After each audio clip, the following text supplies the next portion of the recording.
Welcome to this special episode of the Duncan Cartledge Online podcast, the online resource for all construction professionals.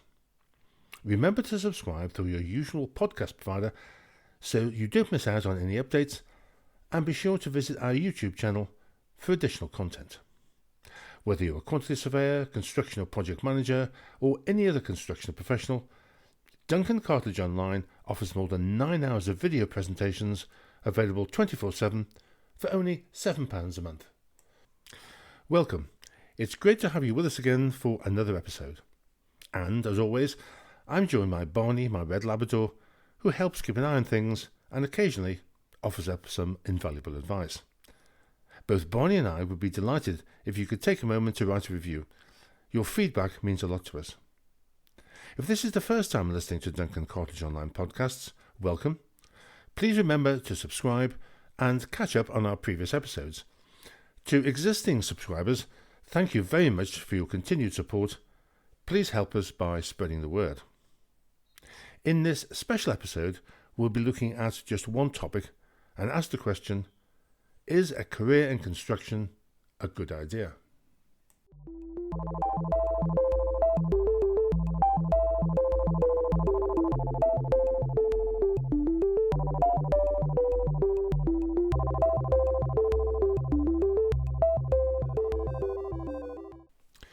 It's the time of the year when school leavers begin to look around for their next step. Some will consider a career in the built environment, but is that a good idea? Here are some of the things to think about, warts and all, while looking for careers, looking at private practice first.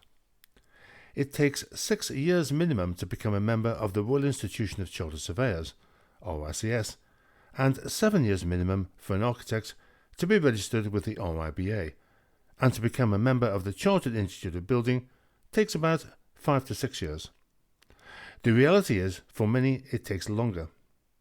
Salaries for mid-career construction professionals are around 60k, and for mid-career architects around 50k, although of course people do earn in excess of this. But is that sufficient for all that studying and potential student debt? The RICS has recently commented that the shortage of quantity surveyors is as much a problem as the shortage of bricklayers and plasterers. Is it any wonder? LinkedIn has lots of recruiters looking for quantity surveyors both in the UK and abroad. Many have suggested that salary levels for what can be a stressful job are failing to attract school leavers. But is membership of a professional body really worth it?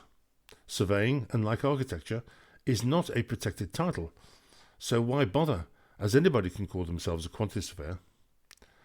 I am no great supporter of the RICS. However, if you wish to become a partner in private practice or start your own business, then it is important as it shows potential clients that you are a member of a regulated body and you operate to a code of conduct.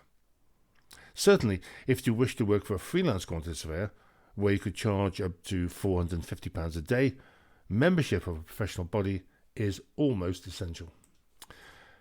When I was working in Paris, I was persuaded to participate in an RICS boule tournament at La Défense against general practice surveyors who were described to me at the time as the Gold Cufflink Brigade, inferring that they did rather well. But is that true? A general practice surveyor manages, values, buys, sells and develops land and property, acting as an agent to advise clients on investment, negotiate deals, and assess viability of commercial, residential or rural assets. They handle everything from property valuations for mortgages and sales to managing portfolios, ensuring legal compliance, planning new developments, and resolving property issues and boundary disputes. Salaries vary considerably depending on location, but it would appear that salaries are 20 to 25% higher than quantity surveyors or building surveyors. And what about building surveying? I can recall a time when building surveying was an option within general practice and not a standalone discipline. Once described to me rather unkindly as the poor man's architect, building surveyors advise on options for repair, maintenance or restoration. Building surveyors will be involved in the development of new buildings, surveying existing buildings, and the maintenance of buildings with historical or architectural importance. Building surveyors also work for building societies and banks carrying out condition surveys. Again, qualification is lengthy, a minimum of 6 years, and remuneration, according to the RICS, is in the £28,000 to £50,000 range. And then there's town planning. The government has announced that it intends to recruit 350 extra town planners in an attempt to hit its construction targets. It begs the question as to why there is a shortage. Salaries are thought to be between 30 and 45,000, and a training programme of up to 5 years, and then on to membership of the Town Planning Institute. Now, what about architecture? Schools of architecture do a very good job of selling architecture as a career to school leavers. Their web pages and brochures are full of images of students sitting in studios, making models and playing music in the background. Compare this with other built environment professions which show people in wellies peering through telescopes on a muddy construction site. There's no competition really, is there? Someone said to me the other day, and I don't necessarily agree with this, architects have a certain place in society. Well, that's as maybe, but society doesn't pay the rent.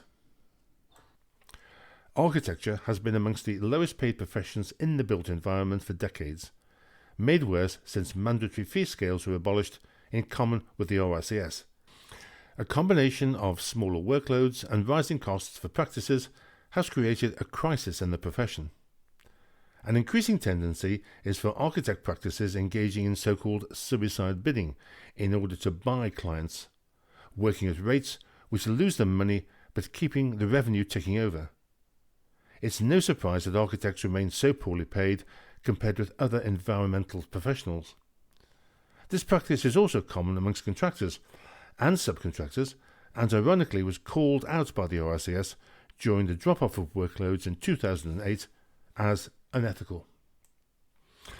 A more structural factor is the oversupply of architects working in the UK market. The number of architects in education has risen steadily in the past 15 years, from around 15,600 in 2010 to 20,000 in 2023. This is according to the RIBA. There are currently 40,800 RIBA chartered architects in the workforce, working for around 6,000 practices. This compares with around 30,000 registered architects in France, which has roughly the same population as the UK. There is now a massive oversupply of architects who have come through the education system over the past few years. There are too many people on the register for the amount of work, and that's the result that people are quitting their profession for more lucrative careers. In a recent podcast, I referred to the days when, for surveyors, the RICS set and marked their own exams, and the pass rate was seldom more than 40%. Rightly or wrongly, this system did restrict the numbers of RICS qualified members. The RICS has gone public in their intention to widen membership, to be more inclusive, and to widen pathways into the institution. Given the example of the RIBA, is this a good idea, or is it just dumbing down? Of course, so far we've looked at private practice. There's the supply side to consider, that's to say contractors and subcontractors. When I started my career, it was put to me that the main difference between working in private practice or for a contractor was, believe it or not, QSs in private practice were paid overtime, generally at time and a half, and received luncheon vouchers, and contractors got a car. Of course, it's not quite as simple as that. One of the primary responsibilities of a contractor's quantity surveyor or commercial manager is cost management. This can involve preparing budgets, tracking expenses, using cost-benefit reconciliation, and identifying cost-saving opportunities. Commercial managers are often involved in the procurement process, selecting suppliers and subcontractors, overseeing contract negotiations, and managing relationships with these stakeholders. These are crucial to the success of projects. Generally, supply-side careers are site-based, particularly in the early years. A commercial manager in construction typically earns between £40,000 to £80,000 annually in the UK, and averages often around £50,000 to £60,000, depending upon experience, location, London pays more, sector, and added bonuses. Senior roles and chartered professionals can command salaries over £80,000, sometimes reaching £100,000 plus, with benefits like car allowances. There is no doubt that the routes to qualification are changing, with the introduction of apprenticeships. Unlike the traditional part-time route, apprenticeships are structured programs that are run in conjunction with employers. As someone who has taught in universities on built environment programs, there is no doubt that students on apprenticeships perform much better on a number of levels, including application, presentation skills, technical understanding, and just overall confidence compared with full-time students. So, what are the positives for a career in the built environment? Well, there's the opportunity to work on some amazing projects that will improve the environment and shape people's lives, the opportunity to meet and work with some amazing characters, as well as the opportunity to work abroad, which I would recommend to anyone who gets the chance. Not only the Middle East, but North America, and if you have language skills, Europe too. If you're thinking about a career in the built environment, good choice. I'm sure that you won't regret it, and despite some of the negative stuff above, I'm sure you'll have a brilliant experience. And try to ignore the doom and gloom merchants predicting that AI will take over. And finally, putting my QS hat on. I once heard somebody say, an architect looks at a building and says, I designed that. An engineer looks at the same building and says, I calculated all the stresses in that. And finally, the QS looks at the building and says, I took the fees for that. Don't believe a word of it. It only demonstrates how other professions realise how dependent they are on the QS. That's all for this special episode. I hope you found it useful. Thank you for listening right through to the end. This has been another podcast from Duncan Cartridge Online. We'd really appreciate it if you could help us out by spreading the word, subscribing, and, if you have the time, writing a review. Until next time, thank you for your continued support and take care.